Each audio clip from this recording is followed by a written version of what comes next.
सभी सनातनी भाइयों को जय श्री राम।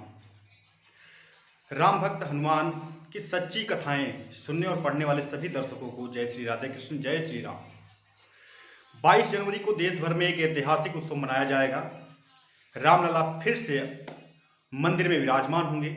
इस खुशी में देश भर में दिवाली मनाई जाएगी।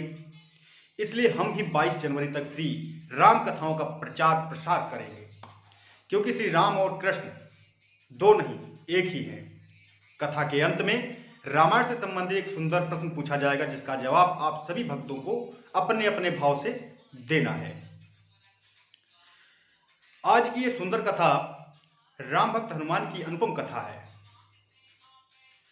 ऐसी कथा कि केले के पत्ते के बंटवारे की यह कथा भगवान श्री राम के लिए हनुमान जी की भक्ति का अनुपम उदाहरण है।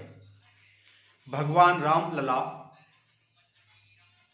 जब राम लंका विजय के बाद हनुमान जी और पूरी वानर सेना के साथ अयोध्या पहुंचे, वहां एक खुशी में एक बड़े भोज का आयोजन हुआ, जिसमें सारी वानर सेना आमंत्रित थी। सुग्रीव जी ने वानरों को समझाया, यहां हम मेहमान हैं, सबको यहां बहुत शिष्टाचार से रहना है, ताकि वानरों को लोग अभद्र ना कहें। वानरों ने अपनी जाति का मान रखने के लिए सतर्क रहने का वचन लिया। एक वानर ने सुझाव दिया, वैसे तो हम शिष्टाचार का पूरा प्रयास करेंगे, लेकिन हमसे कोई चूक ना होने पावे, इसलिए हमें मार्गदर्शन की आवश्यकता होगी। आप किसी को हमारा अगुवा बना दें, जो हमें मार्गदर्शन देता रहे, हम पर नजर रखे, और यदि वानर आपस में लड़ने भिड़ने लगे तो उन्हें रोक सके। हनुमान जी अगुवा बने। भोज के दिन हनुमान जी सबके बैठने आदि का इंतजाम देख रहे थे। व्यवस्था सुचारू रूप से बनाए रखने के बाद वह श्री राम के पास पहुंचे। श्री राम ने हनुमान जी को आत्मीयता से कहा, हनुमान जी आप भी मेरे साथ बैठकर भोजन करें। एक तरफ तो प्रभु की इच्छा थी, दूसरी तरफ यह विचार कि संग भोजन करने से कहीं प्रभु के मान की हानि न हो। हनुमान जी धर्म संकट में पड़ गए। वह अपने प्रभु के बराबर बैठना नहीं चाहते थे। प्रभु के भोजन के उपरांत ही वह प्रसाद ग्रहण करना चाहते थे।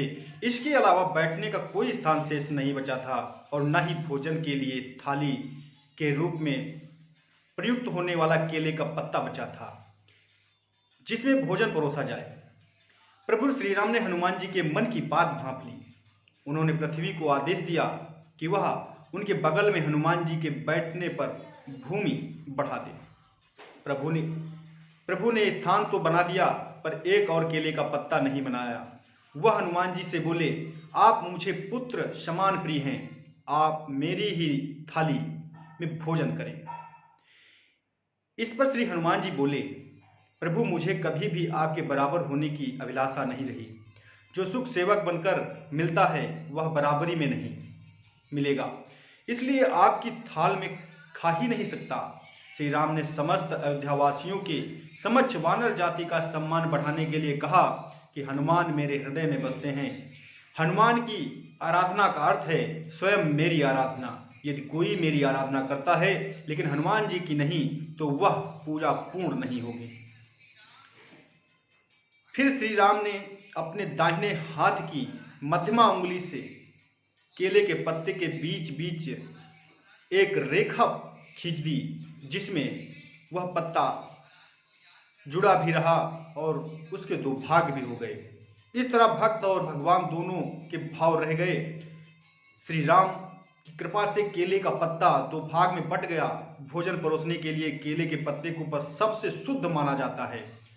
शुभ कार्यों में देवों को भोग लगाने में आज भी केले के पत्ते का ही प्रयोग किया जाता है। सियावर रामचंद्र की, वीर हनुमान की जय।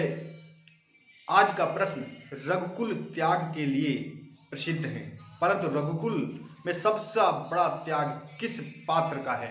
तो चलिए आज फिर से बोलिए, हरे कृष्ण कृष्ण कृष्ण हरे हरे, हरे रामा रामा रामा हरे हरे। अगर आपको हमारी कहानियाँ पसंद आती हैं तो आप इस चैनल को सब्सक्राइब करें, वीडियो को शेयर करें, लाइक करें, और हमें कमेंट करके बताएं कि आपको ये हमारा प्रयास श्री राम की कथाओं सनातन को मजबूत करने का इरादा कैसा लगा। जय श्री राम।